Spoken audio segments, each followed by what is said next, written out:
In 2023, BattleBit Remastered, a shameless obvious clone of Battlefield series, plopped onto Steam and, a surprise to everyone, became a massive hit. In fact, it was such a positive and fun release that it beat out the game it was copying, the, at the time, failed and hated Battlefield 2042.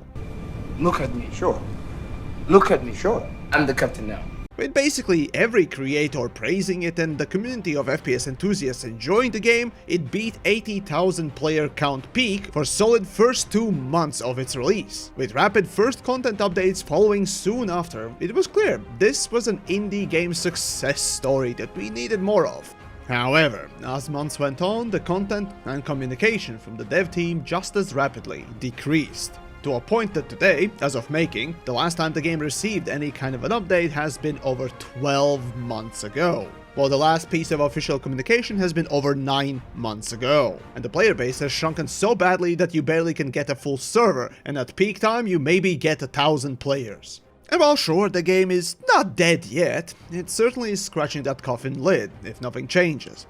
So then, how the hell did BattleBit fail? Now, since my story with BattleBit started well past its prime days of its launch, I thought I could find somebody who was there. Somebody who I've shared a similar passion for Battlefield type game before. My old PlanetSide 2 creator colleague, Kami. Well, g'day there. It's me, your resident Australian FPS gremlin, Kami. Yamiks was kind enough to hit me up to help him with this video, but I must admit, this feels a little strange for some reason. Oh, right, forgot the Aussie treatment. Ah, that's much better. Thanks, mate.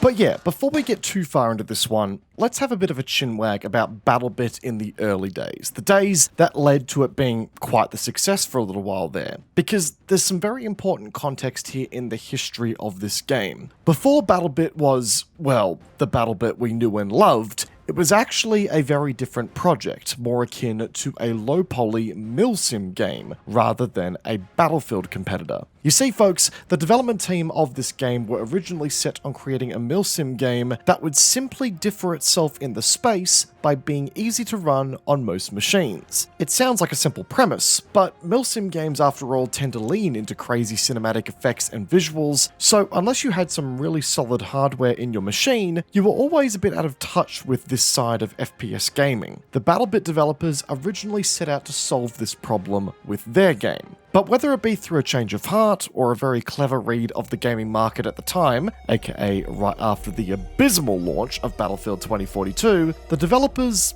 pivoted. BattleBit Remastered was turned into a game that, while yes, featured a couple of inspirations from its milsim competitors, was ultimately a Battlefield competitor, a more arcadey, fast-paced shooter that not only embraced the rule of cool, if you will, but also foregoed a realistic design for fun above all else. And well, that was just about the best decision these developers could have made, because when BattleBit Remastered dropped to early access in June 2023, the game's popularity caught on like a wildfire in the gaming community. Word of mouth and insane clips of this little old low-poly Battlefield lookalike had people questioning, do we finally have a good Battlefield game again? And for many, when they got their hands on the game, I think the answer was a resounding yes. Insane customization, punchy gameplay, vehicles, 256 player games, destruction, proximity chat that let you have moments like this.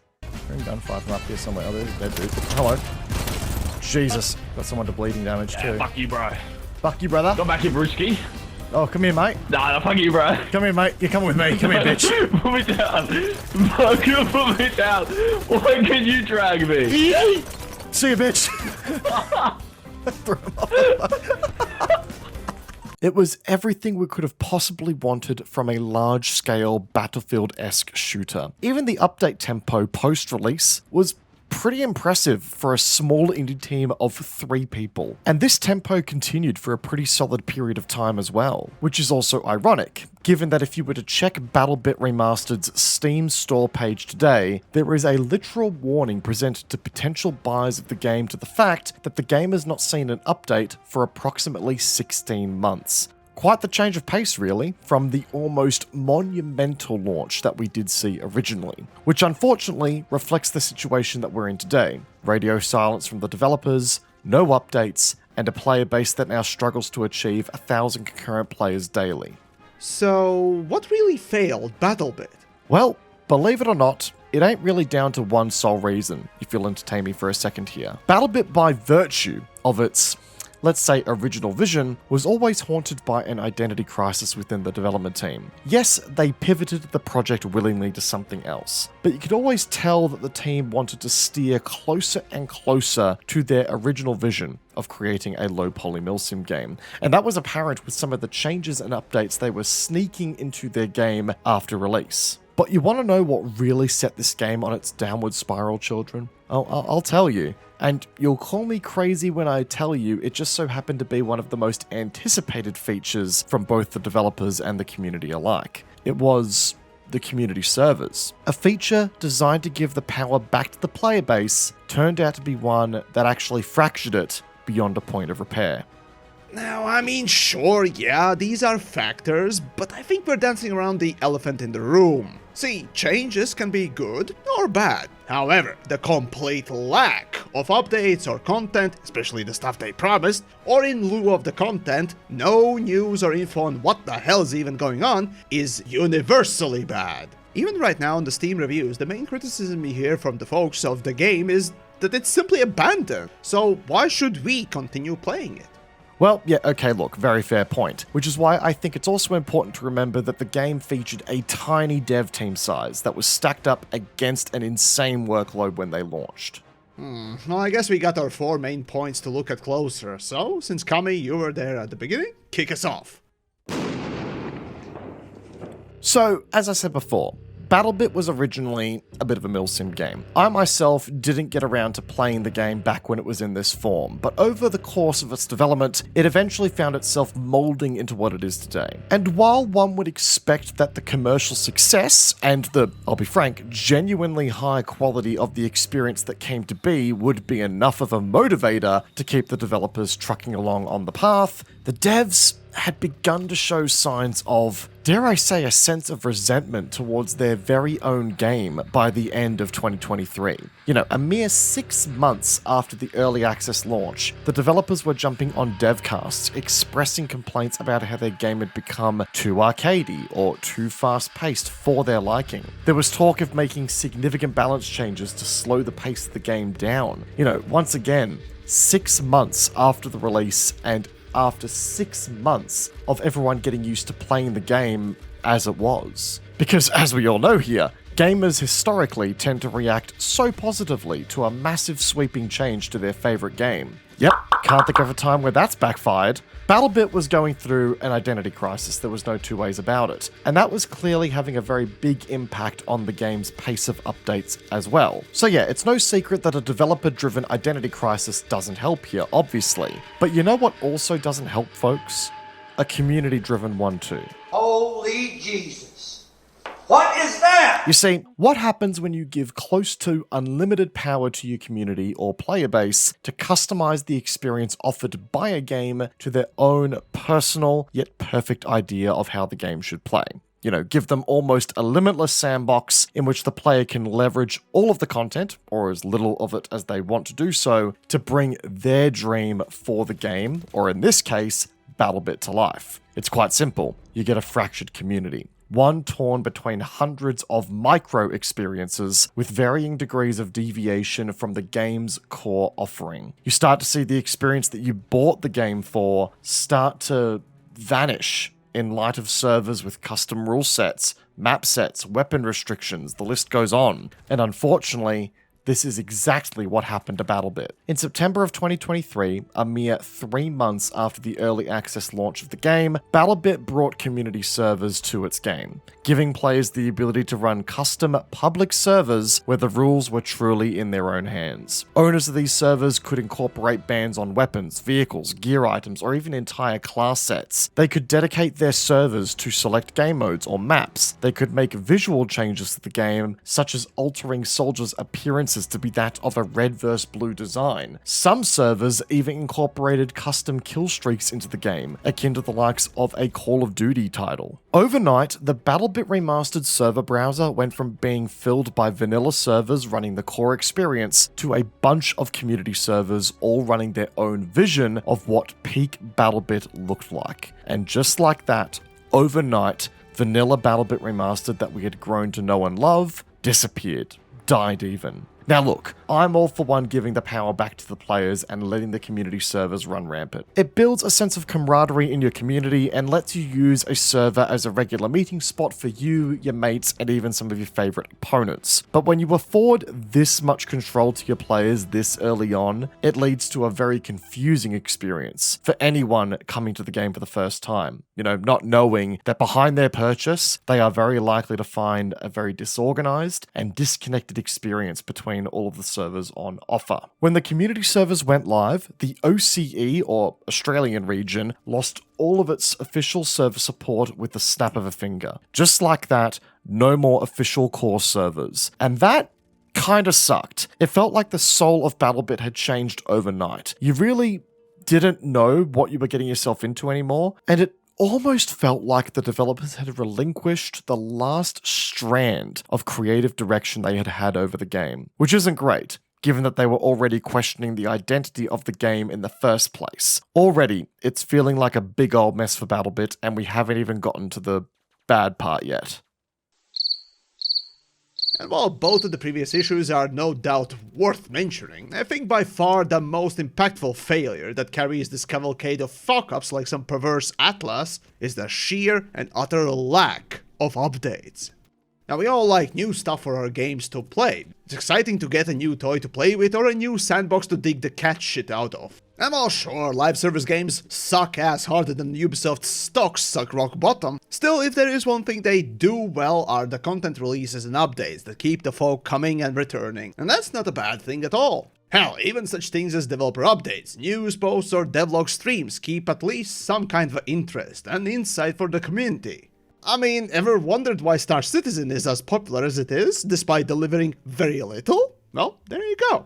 And speaking of an unfinished garbage fire, BattleBit was released as an early access, so if nothing else, there's both a written and implied promise that you're buying a part of a finished game that'll be complete one day. Now sure, community server release to give the fandom the reins to upkeep the game and maintain it is a great thing, especially at the end of the line. But that's the thing, BattleBit still is in early access. Hell, that April update poster still greets you every time you log in, and it's already 12 months due. So clearly, something has gone terribly awry.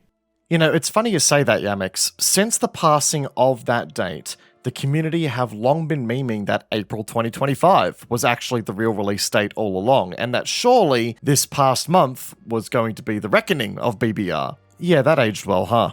But in all seriousness, BattleBit's update drought is nothing more than a world-class example of what happens when you avoid the most critical thing in project development of any kind: scope creep. BattleBit's long-awaited update, the update as it has been so infamously coined these days, was originally slated to be an audio overhaul of the game. Everything from ambient sounds to individual weapon reload sound effects, everything. This was the first step towards BattleBit's big modernization update that pushed it towards a 1.0 release. You know, towards wrapping up all of the game's great mechanics into a presentable package and really making it look and sound the part, like it belonged on the front page of the Steam store page. And look, to be fair, the snippets that we'd seen so far of this audio rework in effect were great. It was really shaping up to propel BattleBit into the modern age and really start to feel like this game was going to be giving the big dogs a real run for their money. From a small, low-budget indie project that really hit a lucky trend to a really well-presented, yet incredibly polished first-person shooter title. A new kid on the block that may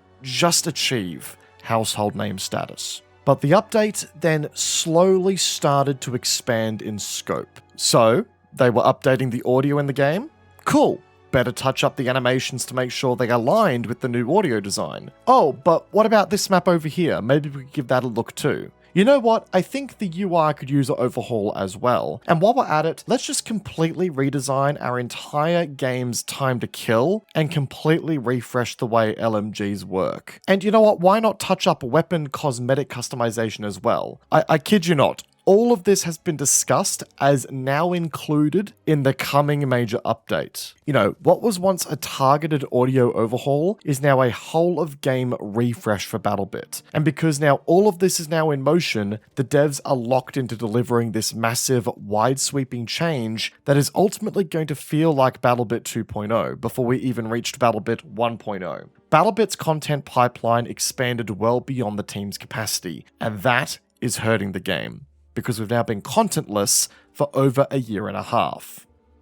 And finally, while this is not a make or break deal for majority of people, BattleBit team did launch the game in early access. They did release an unfinished product for a full price, promising that one day it will be done. You know, even if most people don't really care anymore about what early access stands for, the fact is, these developers traded the trust for monetary gain. And the most hurtful thing about this whole thing, at least to me, has been that betrayal of the trust. But okay, let's say for whatever reason you fail to meet the deadline. Be you scope creeping harder than Chris Robertson in Star Citizen, or you fuck up harder than the underage dev on every single imaginable front. Either case, for whatever reason you can't release the new content as quickly as you hope. Well, sure, it sucks for sure. However, we are all people. Well, except for hardcore fans and 4chan users. We all have this thing called empathy. So long as you explain it. Oh, you failed to deliver an update this month? Oh, I don't know. Set up a quick stream and explain the delay. Or if that's too much, write a few paragraphs for a newsletter. Literally anything. And before you scoff at the idea, remember, Star Citizen exists. They've been releasing announcements for upcoming announcements more frequently than updating their own thrown together dumpster fire alpha build. All the while, the community has been rapturously applauding it, sticking around for the past 10 years. But then on the other hand, we see what happens when you cut the cord on communication entirely. When there's no deliverables like content updates or even balance passes, that's one thing. If there's at least an attempt to keep the community in the loop by sharing what you're working on or the progress that you're making behind the scenes towards releasing said content, you can at least stem the bleeding from your player base by at least keeping the most loyal players invested in said progress. It at least keeps the dream alive that, well, maybe it's not Jehovah. Maybe, just maybe, something is still coming. But as we've said, that's not what's happened here with BattleBit. There has been no communication, no development streams or blogs, no insights as to what's going on, nothing. Just a missed deadline with no indication or update as to when we can expect the update going forward. The silence becomes deafening.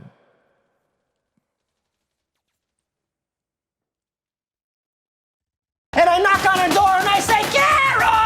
Now here we come to a more speculative segment. Now clearly the lack of updates is the main reason why the game has thus far dwindled and shriveled up like a ballsack in an ice-cold pool. But you may be asking a simple question. Why? Why was there almost an instant stop to these updates? Why have developers seemingly disappeared? I mean, there was the whole roadmap, and from that April update poster it looked like they were ready to release it as well. And sure, the success of 80,000 average players on launch with the fast-paced content updates in the first few months was amazing, but the pace of this small team of 3 developers clearly would not be sustaining that for too long. And outside of most lobotomized Redditor, we all understood that and expected. Well, this is what happens when you have issues with version control. Now, I'm no developer, and this is a bit of hearsay from me, so take it with a grain of salt, folks. But I've been told on the download that apparently the development build of the game is so far gone from the live version, yet so incomplete, that they can't even drip feed content to us anymore without breaking stuff big time. This is now truly an all or nothing situation. Allegedly, the developers have fixed critical bugs that have been stuck in the live build of the game for all of this time, but they can't patch it out because the code is now so intertwined that it's not simply a copy-paste job anymore to fix it in the live build. That fix is now one and the same with all of the new content that isn't ready. So we are truly stuck in a big old waiting cycle. Honestly, the Honestly, speculations of the lost code or hell even the war in Ukraine could impact the silence is just as true as slipping on a piece of Nutella sandwich while carrying a box of neodymium magnets, dropping all of them on the production servers and erasing code that way. So honestly, at this point we could just simply have fun speculating if you really want to, so post your wildest theory below. But yeah, at this point we're all left with sad memories of something great and fun that now wallows in abandoned section. And look, my one and only hope for BattleBit is that we can make a return to that golden era. This game was truly special when it came out, and if the developers got their act together and actually got an update out, I actually truly believe it could still be incredibly special. Frankly, both of us here would be happy if this obituary would become instantly irrelevant right after the release of the video, with the BattleBit devs proving us wrong with the release of an update, but that might also just be wishful thinking here. Indeed. Best our ranting here today age poorly than become a permanent cautionary tale of what not to do if your game actually becomes a genuine, unadulterated success. So once more, massive thanks to my old PlanSide 2 creator colleague Kamikaze. Go check his stuff out. And remember, we all can fail, and letting people at least know why or what is going on is more valuable than dead silence, as the silence can be deafening.